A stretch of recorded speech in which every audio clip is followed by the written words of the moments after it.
And here they are at the foot of the Red Sea. Ain't nothing in front of them but water. And here come Pharaoh with horses, an army, weapons.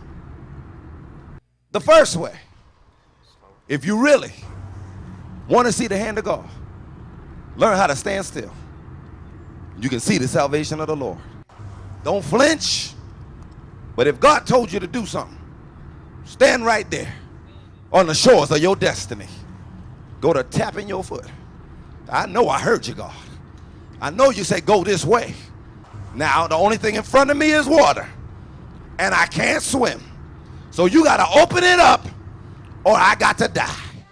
And I can't die, because I got to live, and I got to declare your works, and I got to give you glory. So get the opening, God. I'll wait here as long as you want me to wait. But you got to open this up for me. Oh, God, no. No way. And people told me I was going to be a pastor, and I always told them, no, you're crazy. Yea, even this city belongs to you. There are souls that I've assigned to your hands. Hey.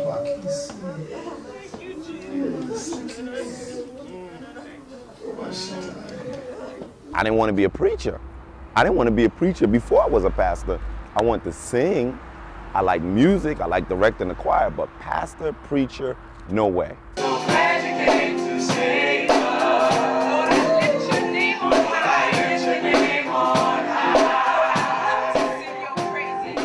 He loved music, so, and he used to take the batteries. He used to save all the batteries we had in the house, and he would dress them up. He'd make robes for them and everything, and then he'll put on a gospel music, and he'll have the choir. They was his choir called Baptist Battery Choir, and they would march in, and then he would direct the batteries and have them sing, and that was one of his favorite games. He really enjoyed doing that. He tells me not to tell that story, but he loved it. Yeah, but this place brings back a lot of memories, a lot of memories. Wow. Every time I drive by, I just look up, you know, because it's amazing, really, to see where God has brought my family from. My mother, we weren't rich people. But she just taught us to love each other, and she taught us to love other people and to be good kids, you know? And she kept us out of the streets, kept us in the church. And I don't know why God chose our family to bless us the way he did, but that's incredible. By yourself is because you've been so hurt and you went through so much pain. But I want you to know today, God is saying that your safety is in the boat. We're going to connect to one another. We're going to carry one another. We're going to support one another. We're going to nurture one another. If I remember correctly, it was white when I was a child, you know. But yeah, otherwise it's the same. It's the same. I came here, my mother said, when I was 6 weeks old. Don't take me too fast. Yeah, right there.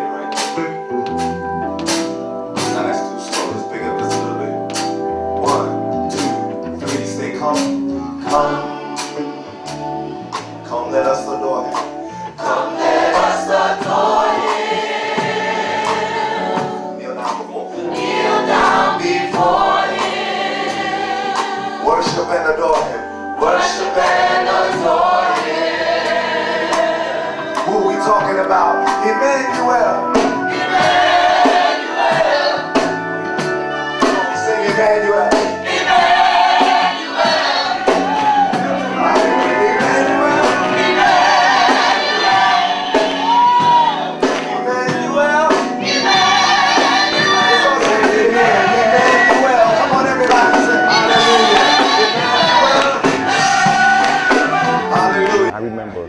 One time, I went into the bathroom and my mother was sitting on the floor crying because we were getting ready to get evicted. I didn't even know what evicted was, but I remember seeing the letter that we had to get out by a particular date, you know, and she was crying. You know, so here we have this woman, and we never did get evicted, mind you, because we moved her out of here when we were sick of this neighborhood. We said, you gotta go. Because she was living here by herself and leaving the door unlocked. It didn't click to her that this whole generation had changed, you know, and you can't leave your door unlocked in this. But they did. They walked through her house. They'd come in and eat. You know, if you didn't have a place to stay, this was the place to stay. My mother had at least 20, I want to say 40 foster children, you know, that she just brought them in. And with her, it wasn't about the money. It wasn't, because often there wasn't money. She just did it because she wanted to help the kids, you know? And we in turn, turned around and loved kids. And I believe all of those kinds of investments is why God has caused her seed to be so blessed. I never stopped him from going to regular church services, but I wouldn't let him go on special occasions, Friday night services, Saturday night services, or a musical or anything like that, because that was the only way I could punish him, because nothing else hurt him. I could take the TV from him, he could care less. Tell him he can go outside, he could care less, because he would get a book. Basically a busy little boy and always had a sense of humor. He's a little bit of a comedian.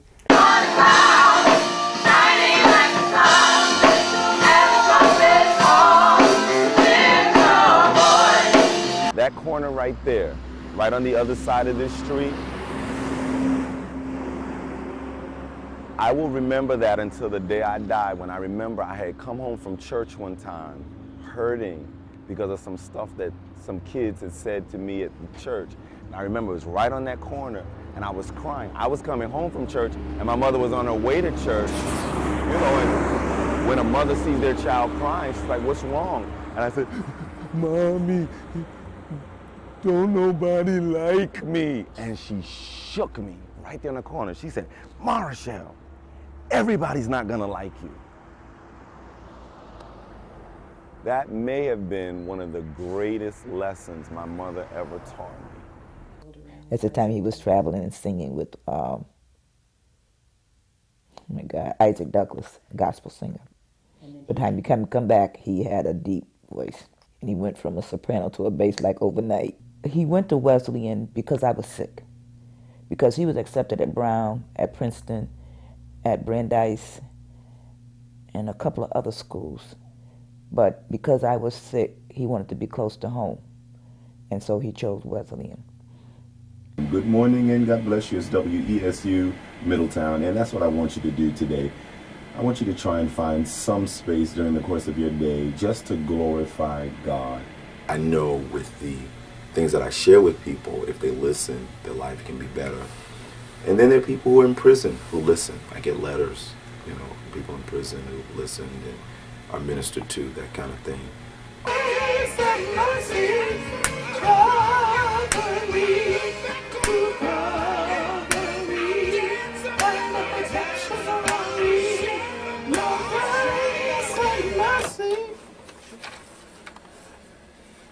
That's music from Donald Lawrence featuring Pastor Hezekiah Walker, You Covered Me. Because I think a lot of times in life, we do stuff because of what we're going to get back. And I can't say that that was really the case when I started. There was a piece of me that, you know, was like, oh my goodness, I'm going to be famous, you know, that kind of thing. But fame has a cost that a lot of people really don't want to pay. Ladies, there'll be French toast for you in a minute, all right? It'll be worth the wait. This is your church, you know. You're more than welcome to come and fellowship with us. And never forget that there's always hope. There's always hope. The only time that you really can't have a better tomorrow is when you decide to quit, you know? And I really just want to encourage you, keep trying, keep struggling, keep working, because you never know the day that God is going to turn your life around.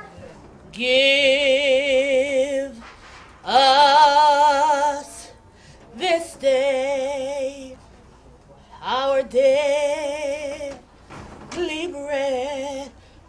You said